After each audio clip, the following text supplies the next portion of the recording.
থাকতে আরও একটি বছর কেটে গেল।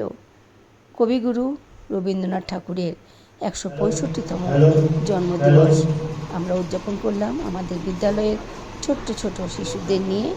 ছোট ছোট শিশুদেরকে রবীন্দ্রনাথ সম্বন্ধে ছোট্ট ছোট ধারণা আমরা দিয়ে থাকি এবং ওদের মধ্যেও মিশে যায় যে রবীন্দ্র জয়ন্তী মানে শুধুমাত্র রবীন্দ্রনাথের কবিতা গল্প গান দিয়েই শুরু এবং শেষ।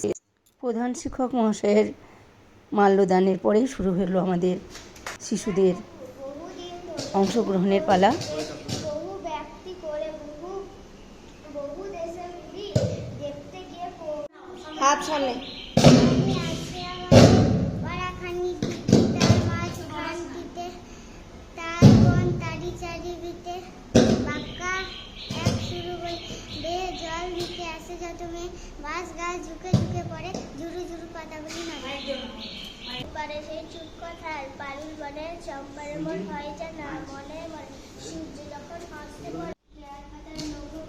তারা করে ঘন্টাগুলো বাজায় যেন আধ ঘন্টা পরে